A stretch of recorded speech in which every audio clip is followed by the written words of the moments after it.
Estúdio CBN.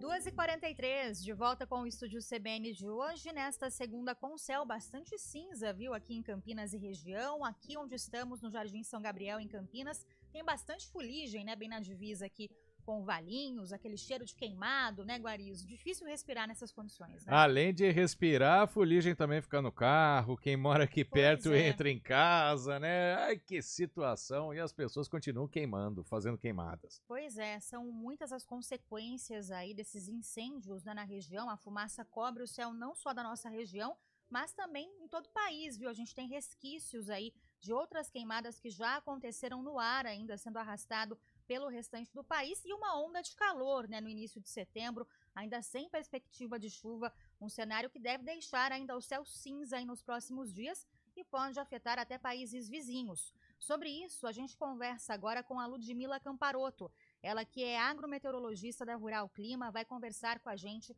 sobre esse cenário aqui na região. Ludmila, boa tarde, bem-vinda ao Estúdio CBN, tudo bem? Tudo bem, vocês? Boa tarde. Boa A tarde. gente acorda com aquela sensação de que parece que vai chover, né? Pois Que tá até o é, tempo fechado, né? com o céu mais escuro, né? Mas infelizmente não é Exato. previsão de chuva, né, Ludmila? Sem nenhuma previsão de chuvas. E essa condição, né, de seca extrema que a gente tem vivido, né, em grande parte do Brasil, tem realmente prejudicado ou favorecido, né, essa ocorrência de incêndios, né? Estamos com solo extremamente seco, as plantações secas e com uma condição, como você mencionou, de temperaturas extremamente altas, né?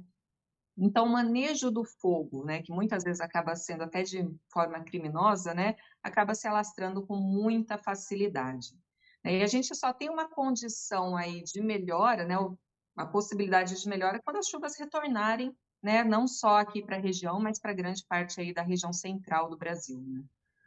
É um fenômeno inédito que a gente está acompanhando, Ludmila, porque a gente já viu, claro, período de estiagem tem todo ano, né? A gente sabe que muito Exato. dificilmente chove no inverno, antes da primavera, mas com um tempo tão seco, eu tô Em um vendo mês de aqui. setembro, né? Eu tô vendo É aqui no G1, diferente. por exemplo, que tem diversas cidades do país que estão registrando umidade abaixo de 10%, ou seja, um clima de deserto para pior. É algo inédito nessas proporções ou não? Já aconteceu? É algo que pode ser considerado, entre aspas, normal? Na verdade, nós estamos aí com uma deficiência, né, de chuva, de precipitação, muito parecido com o que a gente viu a curto prazo, pensando ali no ano de 2014, que foi quando a gente teve aquela crise hídrica, né, no estado de São Paulo. Algumas regiões não apresentam uma condição de há tanto tempo sem chuva, né? A gente tem o estado de São Paulo, o sul do estado de São Paulo, por exemplo, ainda não apresenta uma condição de seca extrema. Mas eu acho que o que chama atenção esse ano é que nós temos, considerando a região centro-norte de São Paulo, indo em direção à região norte do Brasil, uma condição de seca severa e até extremas numa abrangência muito maior. Então, a escala espacial esse ano está muito maior. Então, nós nunca tivemos uma condição de tantos municípios com uma condição de seca extrema e severa, como a gente, né, estuda aqui, né? A gente usa um índice de seca, nunca foi tão extremo. Então, acho que o grande ponto esse ano é a abrangência. Nós já tivemos outros anos com 140 dias sem chuvas consecutivos, né? Mas eu acho que a abrangência esse ano a gente pode colocar como uma das maiores, sim, da história. Não sei se é a maior em todas as regiões, mas uma das maiores aí dos últimos 30 anos, pelo menos. Ludmila, falando até dessa questão de extensão, né, que você comentou, o INPE, aliás, que é o Instituto Nacional de Pesquisas Espaciais, INPE, divulgou um levantamento falando que 60% do território nacional está coberto por fumaça. Isso significa aí uma extensão enorme, né, de 5 milhões de quilômetros quadrados. A gente tem já queimadas desde agosto nessa fuligem se Exato. espalhando pelo país, o que favorece também a permanência, né, dessa fumaça e das queimadas na atmosfera e também essa extensão tão grande, né, os ventos levando também essa fumaça aí para todo o país. É uma condição normal essa época do ano, a gente ter esses ventos, né, que vão sempre buscando as frentes frias que vão entrar lá pela região sul do Brasil. Então, ele cria um caminho, né, e vai conduzindo essa fumaça desde a região norte, descendo lá para a região sul, né? Mas o grande ponto é que a gente não tem chuva, e essas partículas na atmosfera só vão se assentar quando a gente tiver chuvas, ela, né, lava a atmosfera, faz com que essas partículas, né, venham para a superfície. Mas até lá, com essas temperaturas elevadas, umidade relativa do ar baixa, né, nós não temos nada que faz com que essa poluição se dissipe. Então, ela vai ficar aqui na atmosfera até o retorno das chuvas. Só com elas que a gente vai ter aí essa lavagem, né, essa limpeza da atmosfera.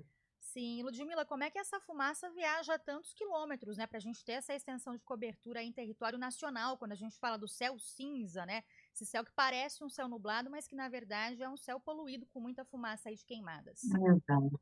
Nós temos as correntes de ventos, né, que a gente chama rios voadores, que são as correntes, né, igual a gente tem no oceano, a gente tem dos ventos também. Então, a fumaça, ela sobe, os ventos, né, criam um caminho e essas partículas vão, né, por esse caminho, como se fosse um rio voador, né, para falar de uma maneira bem simples, e ela vai se espalhando. É bem pelas correntes de jatos mesmo, esse caminho que os ventos fazem. Agora, Ludmila, eu quero perguntar para agrometeorologista, né? A gente sabe o quanto as plantações, né, o solo, inclusive para criação, né, de bois, tal, depende das condições climáticas, depende de uma chuva, né? A gente passa muitas vezes pelas estradas, vê aquelas plantações todas secas, né? Aquele verde que já virou amarelo, o quanto isso prejudica, né? Porque a gente pode ter aí um problema de abastecimento mais para frente, pode se perder muitos alimentos com essa falta de chuva. Na verdade, nós estamos agora no início da safra de grãos, né? Então, muitos produtores aguardando as chuvas, né, o retorno das chuvas para iniciar a safra de grãos na região, né? Tanto em São Paulo quanto na faixa central do Brasil. Agora, cana, café estão sendo bastante comprometidos, né, devido a essa seca mais extrema. Então, como que essas plantas, elas estarão, né, ao longo aí desses próximos meses? Logo teremos as floradas de café, né? As floradas estão começando a acontecer. As plantas estarão saudáveis suficiente para aguentar essa florada? Alguma perda a gente vai ter em 2025, sim. Ainda não é possível mensurar essa perda, mas essa deficiência hídrica prolongada, ela vai sim afetar áreas de café, áreas de cana e vai trazer um atraso, né, no plantio ou semeadura aí da nova safra de grãos. Não vejo maiores problemas depois que as chuvas começarem, né? Então a gente tem uma tendência aí de pensando na safra de grãos, ao longo da segunda quinzena de outubro, as chuvas se regularizando, o plantio avançando, e depois, ao longo do ciclo da cultura, não vejo maiores problemas, né? Mas para as plantas perenes ou cana-de-açúcar mesmo, essa seca ela tem afetado bastante, e a gente vai observar isso né, com o pegamento das floradas de café, ou até mesmo de citros, que a gente vai observar aí ao longo desse segundo semestre. Até porque a irrigação normal, a artificial, ela não dá conta, né? Exatamente, e lembrando que a gente está entrando numa bandeira vermelha, né, também, né? Os reservatórios, apesar da gente ainda não estar vivendo uma crise hídrica como foi em 2014, até porque o Estado de São Paulo tomou algumas providências, né, para melhorar a utilização ali dos reservatórios, nós estamos com déficit de prestação, ou seja, choveu menos até do que se a gente considerar lá em 2014. Então, a gente vai ver aí pela frente ainda alguns problemas em termos de reservatórios de água e uso para irrigação. São E não vários são todas impactos, as né? áreas que também têm, né, essa Sim. irrigação disponível. É. Né?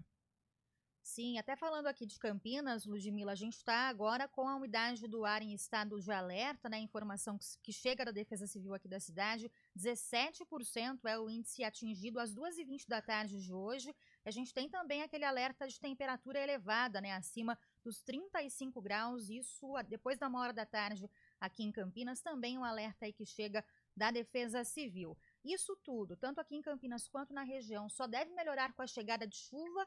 E se sim, tem perspectiva para isso nesse mês de setembro, até com essa mudança de estação, chegada da primavera, a gente sabe que as estações não estão muito bem demarcadas, né, com essas ondas de calor, mas o que a gente pode esperar então aí para os próximos dias?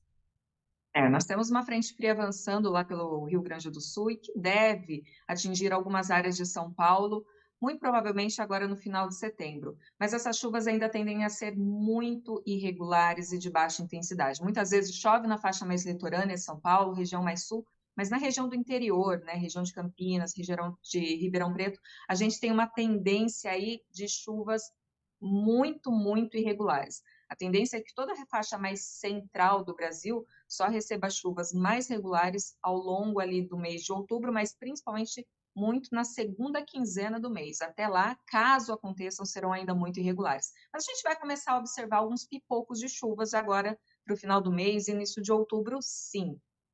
Como eu disse, irregulares. Mas a gente começa a ter uma atmosfera se preparando aí com as entradas dessas frentes frias, então existe essa possibilidade. Mas volto a frisar, ainda serão muito irregulares. Mas já melhora a qualidade do ar, né? Talvez não é para a agricultura, né, o que os produtores querem, mas para a qualidade do ar, a gente já começa a ter uma melhora. Mas ainda temos aí alguns dias pela frente complicados. Quando a gente vê aquele vento, né, sente aquele vento à noite e tal, melhorzinho, esse não está melhorando muito a qualidade do ar, Ludmila?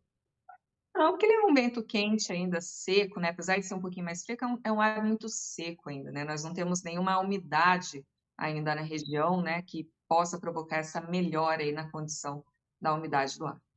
Com essa junção aí de fumaça e seca intensa, né, a gente tem também uma outra informação aqui do INMET, que é o Instituto Nacional de Meteorologia, que a gente tem mais de 200 cidades brasileiras que estão com clima de deserto, né, que significa aí aquela umidade do ar abaixo de 20%, que é a máxima do Saara, e é o que vive Campinas hoje, né, Guariz? E aqui na região também, Itapira, Bragança Paulista estão nessa lista também.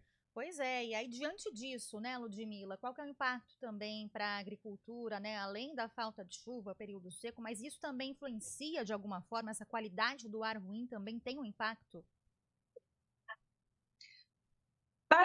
Falando em agricultura, não. Acho que o grande ponto é o atraso na Sim. retomada da estação chuvosa, né? Mas eu acho assim, esse ano a gente é que o período seco está muito prolongado. Como nós tivemos o El Niño, que ele cortou as chuvas mais cedo, né?